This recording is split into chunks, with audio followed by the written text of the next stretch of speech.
Ihalin kita sa aking mga pangarap, san man umabot tayo. Bati ko rin ang mga tagapagpakinig ng programang Buhay OFW ngayon sa DWDD 1134 Armed Forces Radio. Mabuhay kayo mga OFW, mga bayani ng Pilipinas.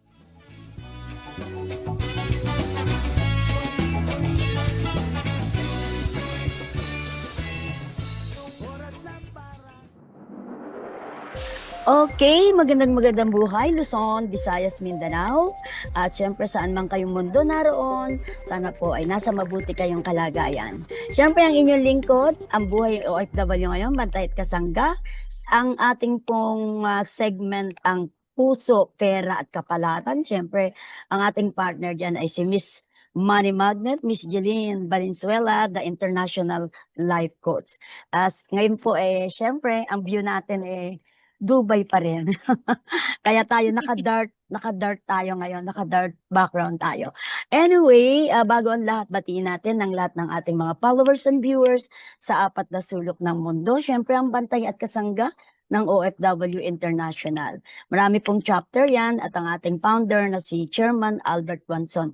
Napakarami po niyang ginagawa. Busy, alam mo BFF, ang ating pong chairman ay maraming natutulungan. Ang dami na pong lumapit sa ating mga OFW at mga nabigyan na po ng tulong katulad ng bulag na lumapit sa atin na bulag ay nailapit na po sa DMW. Okay, at syempre pakilala natin ang ating partner na pag gusto nyo ng more blessing, mga advice na talagang uunlad ng iyong buhay, mapa-love life, mapa-business, ano man ang inyong kailangan, ay nandito ang ating international life coach na si Miss Jeline Valenzuela. Hi! Hi, partner! Hi! Kumusta sa Dubai? Okay. Enjoy! Dito malamig sa area namin. Sa Tagaytay, taglamig. Pasok ng lamig kasi ngayon dito. Kaya malamig sa area namin. So, Luzon, Visayas, Mindanao, saang sulok man ng mundo. Maraming salamat sa inyong panonood at pakikinig. Ayan. So, marami tayong mga nag-aabang para sa ating Valentine's Day at sa ating Chinese New Year. Yun. Yes. Ayan, dalawa pala celebration. Yes, dalawa ang ating celebration na magkasunod because February 14 is Valentine's Day, araw ng mga puso, at ang Chinese New Year ay papatak ngayong taon ng Year of the Horse ay February 16, 2026. Yun yung parang pinaka New Year's Eve ng Yes. Chinese New Year. Pero pumasok ang Year of the Horse sa Feng Shui ay February 4. Kaya kung napapansin nyo, masyado pong mainit yung pagpasok ng February 4. Okay, so sa mga susunod po ay mamaya pagkatapos ng ating Valentine's special, itatakil na natin ang Chinese New Year. Yes. Okay, partner, bago ang lahat, kailangan malaman muna ng ating mga followers and viewers kung saan tayo mapapakinggan at mapapanood. Kami po ay mapapanood sa DWDD 1134 kHz AM band ng ating local radio dyan sa Pilipinas, at syempre live streaming sa Armed Forces Radio, ang boses ng Kawal Pilipino. Follow, likes, and share. Yan. At siyempre po, thank you so much sa ating mga bossing. Saludo po kami sa inyo at sa ating pong technical side. Thank you so much. Yes. Okay, so dahil marami nag-aabang sa atin ngayon at maraming nagtatanong, ano daw ba? Kasi alam niyo po ba na ang Valentine's Day, kung magbibigay tayo ng mga regalo sa ating mga loved ones, merong ding hindi pwedeng ibigay na regalo. Hindi pala dapat everything is okay na ipamigay. Pero siguro, Yes. partner, bago natin talakayin yan, baka pwedeng bigyan natin sila ng konting background. Ano ba itong Valentine's Day? At saan ito nanggaling, di ba? Okay. Actually, diniscuss na natin yan dati sa ating diba? program. So, ito ay review lang. Ito ay ang pagre-remember ng ng Saint Valentine, si Saint Valentine, okay? So, ito yung pag-aalala sa kanyang, dahil ito ay mga santo din. So, dahil si Saint Valentine ay masyado raw mapagmahal at kanyang priority yung pag-ibig, no? So, ito yung inuumpisahan and sineselebrate kasi bawat buwan, bawat linggo, buwan, may mga santo tayo na ino-honor. Pero ito ay honoring to Saint Valentine. So, that's why nagkaroon Yes. tayo ng araw ng mga puso. Yeah. Okay. Mm. So, yan ay very basic lang po kasi meron po na po kaming mga naipalabas before regarding sa Valentine's. Nandun po kung i-review nyo, panonoorin nyo po ang aming mga Valentine's special. Minsan po mas masarap din mag-review at panoorin yung aming mga shows from way back kasi minsan hindi namin naiisip na, oh my God, ang ganda pala ng topic namin na to. Kahit ako binabalik-balikan ko yun. So, marami po tayong matututunan doon. So, now, dahil medyo maiksi lang po yung ating oras sa ating show, so we will proceed kung ano po yung mga basic question talaga sa atin ng ating mga nanonood at tagapakinig. So yun nga po Tita Terry ang sabi nila ang ang 2026 ito ay ang tinatawag na fire horse. So sa fire horse pati sa relationship at sa pag-ibig medyo mainit. So, okay. Marami nagtatanong, meron bang bawal o ano daw ba ang mga bagay Yes. na pwedeng ibigay sa Valentine's Day? Actually po, kapag mga mag-aasawa, eto para sa mga mag-aasawa, maniwala man tayo o hindi, pero ayon sa Feng Shui, ito ay ang pagbibigay ng relo sa iyong kapartner. Ito ay nagsisimbolo ng unti-unti mong binibigyan ng time ang inyong relationship. It means, so, ang ikot daw ng cycle ng inyong relationship pagdating sa watch, ito ay madaling matapos. So, kaya hindi ina-advise na magbigay ng relo sa iyong karelasyon o sa iyong asawa o iyong kapartner. Oo, meron pa Yun. naman dyan pag nagbigay yung bang terno, no? Yes. Mas okay yung partner kayo, hindi yung isa lang ang Isa bibigyan lang. mo. Halimbawa, pag relo, kailangan dalawa. Okay. Pareho kayo.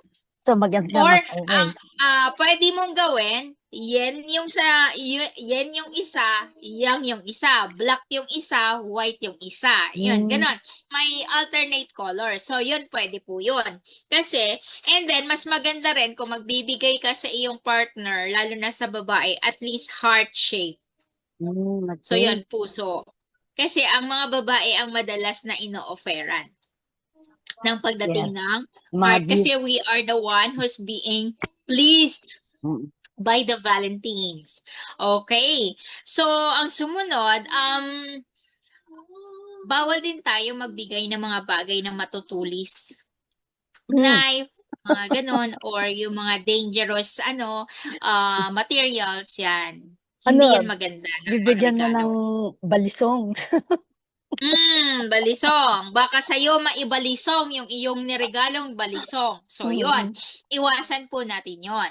Okay, may mga bagay na pwede nating iregalo sa ating mga mahal sa buhay o sa ating mga partners, sa ating mga girlfriends, boyfriends, magulang. Yun. Pero pagdating sa partnership or sa love is mas maganda yung lagi kayong partner. Katulad na lang ng pagbibigay ng mga bagay na merong puso. Halimbawa, yung chocolate, heart, nakalagay sa heart box. Or, ang pagbibigay ng mga bagay na laging partner, magkakapareho. Halimbawa, kwintas or bracelet. Pagdating naman, pero pinakamaganda daw na ibibigay sa ating mga kapartners is at least merong stones. So, Ang nire-required na stones pagdating sa love is rose quartz. So, anong kulay Yung yan? rose quartz kulay pink 'yon. Kulay pink Okay. ang rose quartz. Ay parang ganito, oh. Kasi ito masyadong shiny, eh. 'Yon. Ay, Eto, oo. kulay pink.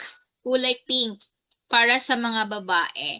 Pero and then sa mga lalaki may light rose quartz din na mga stones na pwede nating ibigay sa kanila or simple bracelets na magkaka-partner para sa inyong mag-asawa, sa inyong mag-boyfriend, sa inyong mag-girlfriend. 'Yon, pwede 'yon. So, yan yung mga simpleng bagay na pwede nating ibigay sa ating mga kapartner. Yun. Ayun. T-shirt, Okay. yan, pwede yan. T-shirt, pareho kayo ng t-shirt para kayong mga Korean lang. So, yun. Maganda po yun. Or jacket na ano, kasi May kumbaga ito pangalan, is di ba? warranty. May pangalan, parang yung jacket may nakaprint na for couple Oo. talaga. Parang Di ito, ba? DW. Ito pa yung pinagawa ni Talagang Tita loyal. Terry sa akin Loyal, na jacket. loyal Yung talaga Chemist tong Money Bag. no, di ba? Oo, kay Loyal Miss yung Money ating Magnet. partner. Loyal na loyal. Di ba? Oh, di ba? So, Naka-DWDD. Ito oo yung nga. aming first jacket ni Tita Oo. Terry. So, how about Okay. yung common na binibigay, yung flowers, chocolates, tsaka yung mga thoughtful na mga presents, ano ba yung, okay ba yun? Okay lang naman po yun, yung mga flowers. Pero, suggested din na pagdating sa mga flowers, mas maganda na wag tayo magbigay ng masyadong matinik na mga Ay, flowers. rose. Mostly kasi, Usually rose, yes, di ba? mostly roses, yun yung Mm-mm. ginagamit. Pero Mm-mm. pagdating kasi sa relationship, di ba, kahit sa kasal, bawal ang rose. Oo nga, hindi nga gaano ng rose. Kasi ano siya, indication of thorns. So, ibig sabihin, nagkakaroon ng tinik ang inyong pagsasama o ang inyong Ayan. relationship. Sa mga nakikinig Ayun. ngayon, kasi yan ang very common na nakita ko, 3 roses, I love you. Yun pala hindi Yes. okay, dahil may So, mga yun, medyo, pa. hindi man po natin sinasabi na masama yun or wag nilang Mm. sundin. Pero eto po kasi ay, kumbaga, lalo na kasi ngayon, sa Year of the Horse lang naman natin, eto ina-advise. Hindi naman taon-taon na bawal maglagay, every month bawal magbigay ng rose. Eto, sa taon lang ng Year of the Horse kasi masyadong masalimuot ang Year of the Fire. So, eto ay parang feng shui ito para sa ating mga karelasyon, sa relationship, sa ating mga, lalo na ngayon, marami kasi ngayon ang sitwasyon na maraming mga relasyon yung magiging, kumbaga, maghihiwalay. So, Oo. yan, very common yan for this year. So, yun po, kaya tayo nag-a-advise ng mga ganito para ito ay atin nang maiwasan. Yun. But still, actually, the best gift na pwede nating ibigay sa ating mga kapartner is yung we always pray for them. Kasi, yun naman talaga, and we always give something very simple na maging practical tayo sa buhay na yung pwede nilang magamit sa araw-araw na pamumuhay. Yun. Okay. Okay. Aside from nabanggit natin mga flowers, chocolates and everything, 'di ba usually ang ginagawa rin ng mga lovers or families ay dining out, romantic dinner at special menus. Meron ka bang mga suggestion? In terms of food naman po, wala naman. Okay lang kahit you can enjoy eating. Umiwas lang tayo sa mga, syempre, yung mga makolesterol na mga pagkain for the moment. Kasi hindi natin alam for this year, di ba? Maging maingat din tayo sa ating health kasi hindi natin alam anytime pwede tayong madedo or habang kumakain ka, hindi natin alam kung ano yung Ay sitwasyon, di ba? nako, marami You are tayong celebrating the kilala Valentine ganyan. turn to Mm. death. Ano, So, yun. bigla ang lakas-lakas, bigla babata pa, bigla na lang pagbagsak, wala Yes. na. Mga bata pa yun, Yes. Kaya ingat Actually, lang. sa susunod natin ng mga topic, pwede natin i-topic yan. Bakit may mga ganong sitwasyon na nakaupo lang siya, bigla siyang Oo, namatay? Yun, oo. pwede natin Oo i-discuss nga. yun sa mga susunod natin na show. So yun, abangan nyo po. Marami po tayong mga explanation na pwede nating maipaliwanag kung bakit may mga ganon. So yun, Kumbaga abangan sa nyo po yan. nabigla ibig sabihin yung tao Yes. biglang namatay maganda ipaliwanag mo kung saan ba namasyal yung nun. Yes. Kasi Namasyal ba o lumipat Kasi o baka sinasabi nga daw po nila na sa panahon ngayon, oh, 75% of humans mm, are walang soul. Only 25% have soul. Oo nga naman. So yun, sa mga susunod po natin na mga shows, if ikikwento po natin yan, isasabihin natin sa kanila kung bakit nga nagkakaganon. Alright? So may yes. mga tanong pa ba, Tita Terry, ang iyong Meron ka bang idea kasi dito rin pala sa Dubai sineselebrate ang Valentine. Sabi nga Dubai goes about for Valentine's Day, offering a plethora, ewan ko ano tong plethora of romantic dining experience and events. Yun ang parang gawa nila rito. Nagdiriwang din pala rito. Yun, usually hindi. nabanggit natin kanina, romantic dinners. Yun. Di ba ang Dubai is very luxury. So, Oo, correct. eto yung yung pre-dinner before eto yung tinatawag na ang pre-dinner kasi sa kanila, ang pretora, ito ay ibig sabihin, ito yung tinatawag na Mm-mm. pre-dinner or Mm-mm. a protector dinner in terms of feng shui. So ginagamit ito Ah, sa okay. tradisyon ng hindi lang naman po ito sa Dubai. Ito ay ginagamit din kahit sa China.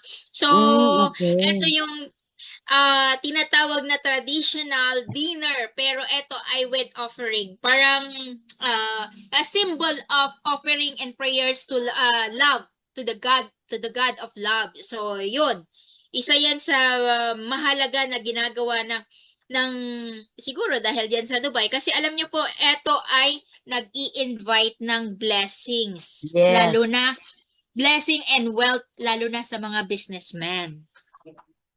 Yes, So okay. yun.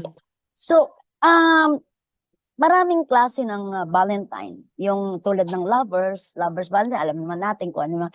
Sa parents, paano mo mapapadama sa kanya yung pagdiriwang ng Valentine? Paano mo mapapaan? Sa mga nanay, pera.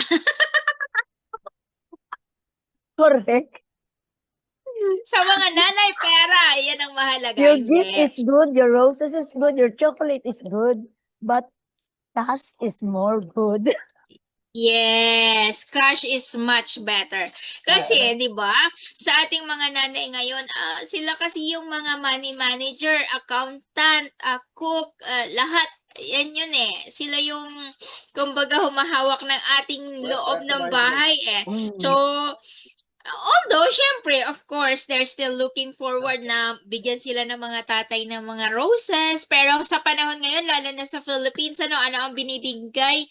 Talbos ng kamote, malunggay, di ba? Kalabasa, yung bouquet ng mga ulam, mga isda. So, it's always more fun in the Philippines, and also the same dyan sa ating mga kababayan sa Middle East, sa ating mga kababayan sa iba't ibang panig ng mundo, kahit saan daw dalhin ng Pilipino, Filipinos are always funny. So, yun, maraming iba't ibang klase ng way of celebration ng ating mga kababayan at tayong mga Pilipino. So, yun. Para sa Yan. ating mga magulang, syempre, pagmamahal, the only way that we can show our love to them is always value and give time sa ating mga parents. So yun. And hindi natin kasi alam kung hanggang kailan sila dito sa mundong ibabaw. And lahat naman tayo Yes. is going there. So Yes. those are the simple things, simple tips para mapasaya natin ang ating mga magulang. Okay. Okay, ayan, tungo naman tayo sa isa pang napaka-importanting event na ang Pilipinas Mm. talaga ay inaano yan, celebrate Siyempre, ang Yes. Chinese New Year. Yan. Alright. So marami nga pong nagtatanong sa atin kung ang Chinese New Year daw ba ay para lang sa mga Chinese. Okay.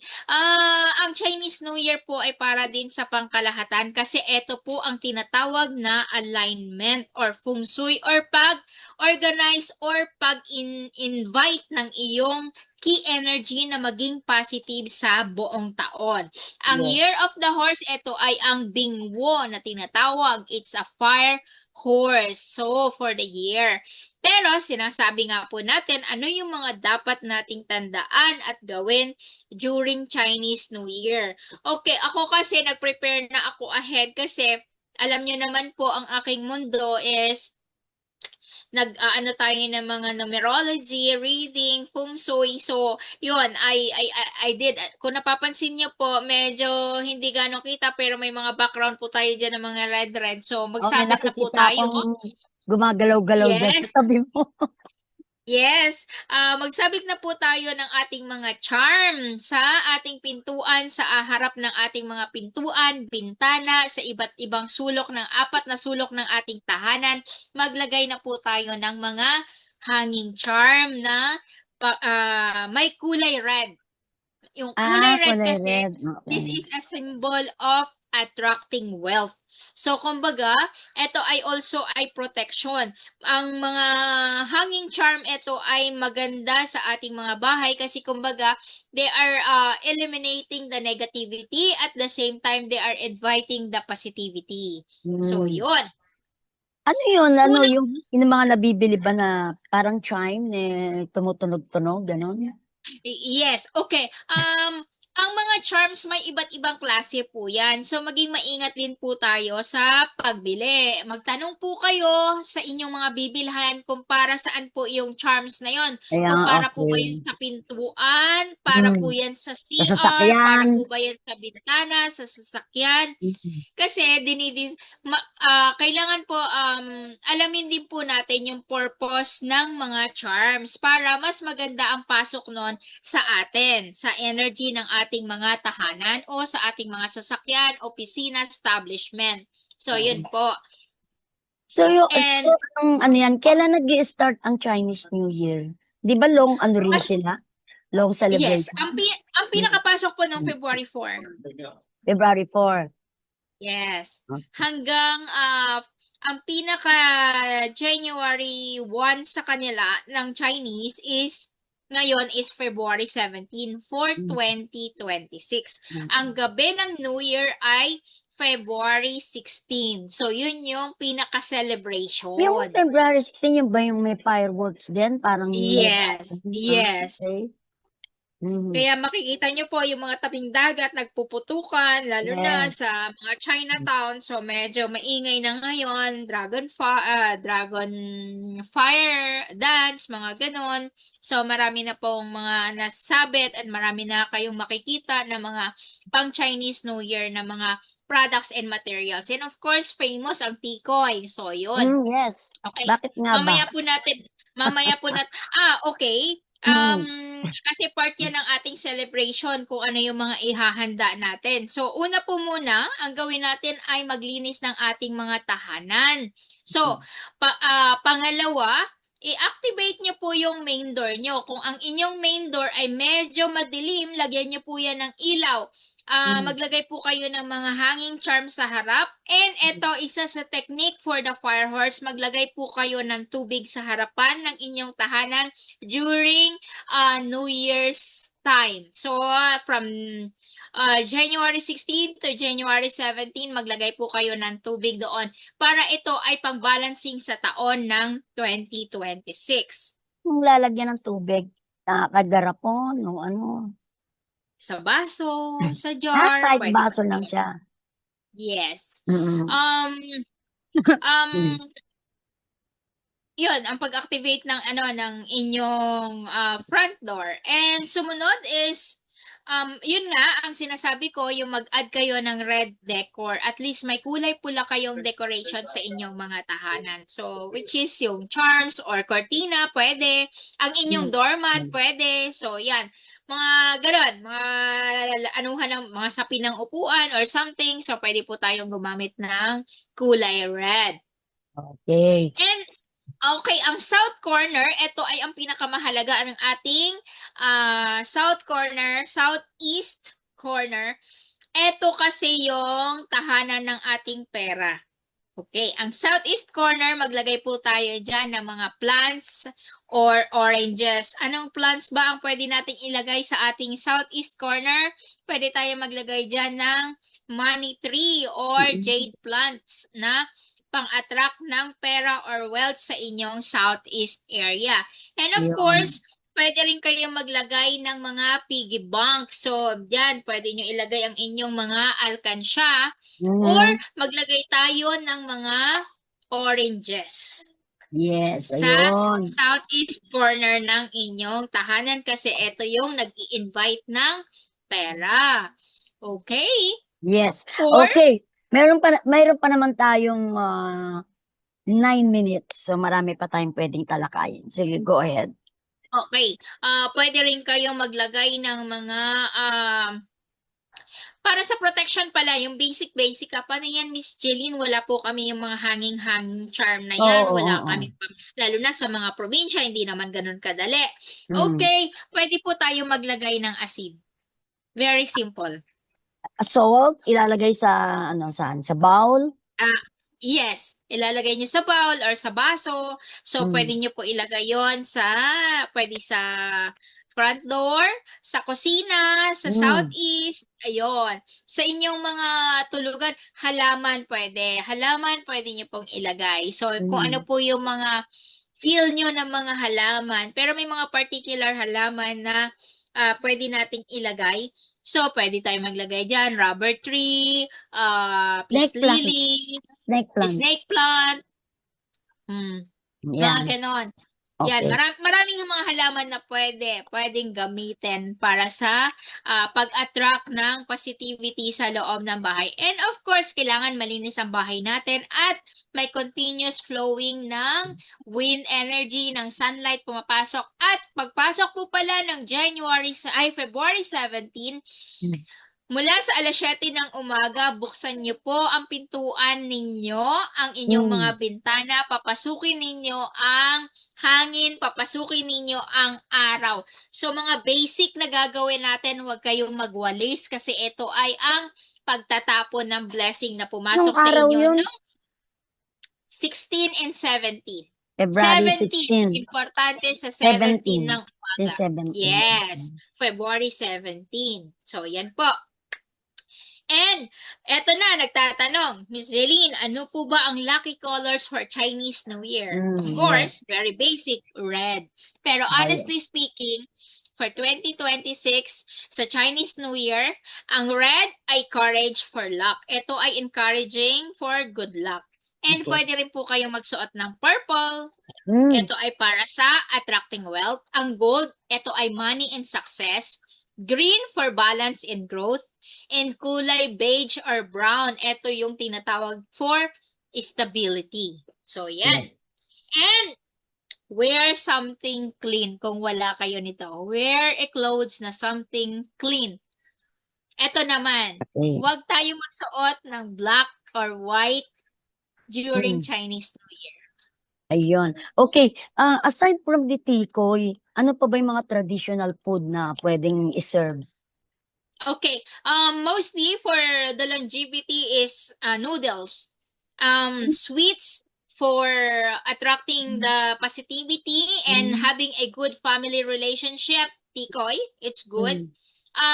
Oranges and apples, of course, very basic yan para sa abundance, no? Na pagpasok. Pineapple, yan, maganda yan. Ang isda, so sinabawan na isda, steam na isda, piniritong isda, inihaw na isda, pwede po yan. Maganda po yan na panghanda. Actually, ang Chinese New Year is very basic compared doon sa New Year natin na talagang bonggang-bongga. Oo, Ang correct. Chinese New Year kasi, may mga limited lang yan na pwede nating i-offer that day. So, yun po. Ilan po yun sa mga basic na sinasabi ko. And, of course, syempre, yung mga may sabaw na nilagang baboy, yan maganda yan ngayon Mm. for 2020, Bulalo. 2026. Yes. At So, gulay, yung butchoy February na gulay. 17. Pwede. February 17. 16 ng gabi. 16 Yes. ng gabi, Yung butchoy na Piras. gulay. Oo, Yes, yung oo, yan. Chinese pechay. Parang pechay Yun. na maliit. Sobrang ganda nun. Oo. Kasi yung Okay. Chinese pechay na yan, invitations of more money to come. Pag naghanda ka niyan sa Chinese New Year. Yun po. Okay. Yan. So, meron na tayong 5 minuto. Yan. Okay, sa maraming nagtatanong po sa atin ang iba kasi hindi naman napo-provide or hindi naman nila kaya talaga magbayad ng mga sa feng shui kasi ang feng shui mahal po talaga, to be honest. Ang Oo. pagpapa-feng shui Correct. ay mahal. Oo. Ang feng shui kasi na tinatawag, ito ay very wild, masyadong alam mo yung pangmataasang level ang kailangan understanding. Ang feng shui kasi ito ay inaaral ng parang mga abogado at doktor din ito na nag-aaral ang mga feng shui master. So, ngayon, ang ano daw ba ang mga basic na pwedeng gawin sa pagpo-feng shui? Ang sinasabi ko nga po, as long as na malinis ang inyong bahay at ang inyong mga sa loob ng tahanan, kailangan diyan kasi makumpleto mo ang 5 elements sa loob ng bahay mo. Okay. Halimbawa sa north, ang wood element, halimbawa lang ang pintuan mo ay naka-face sa north.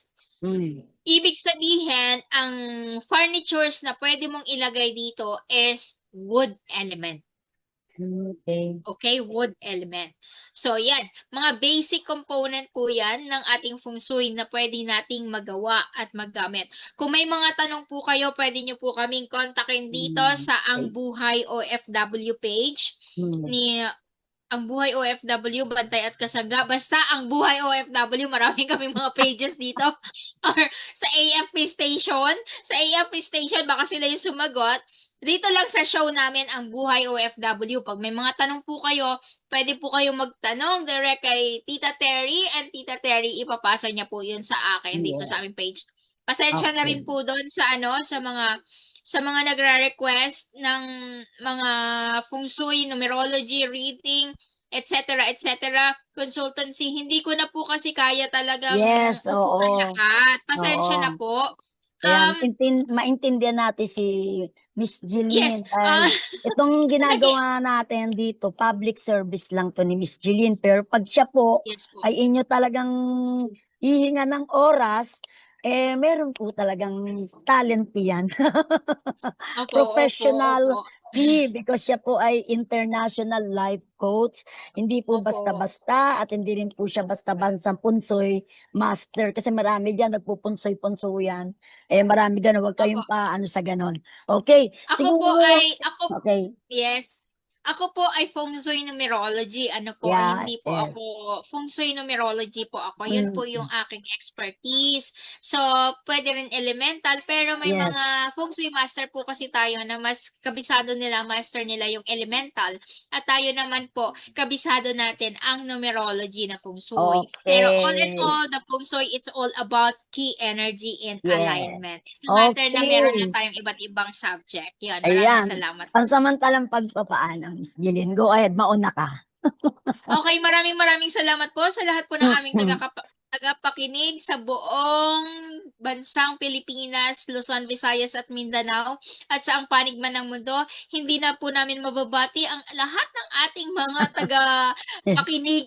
Ilang followers po natin dahil po ang ating programa ay maiksi lamang ang aming oras. Kaya ayun, as much as possible yung ating lesson pinupuno po natin. Muli po, hindi po namin sinasabi na paniwalaan niyo po ang lahat ng aming sinasabi dito.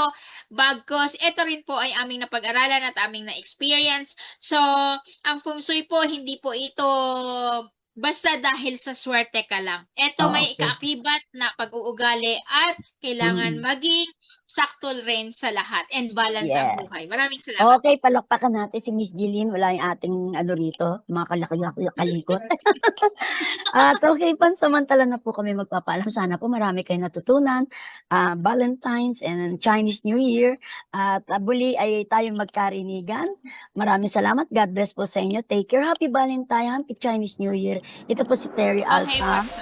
and Miss Jeline para po sa programang Buhay OFW ngayon, Bantay at Kasangga mula po dito sa Jamil Art Center, Dubai. Maraming salamat po. See you soon. Bye-bye.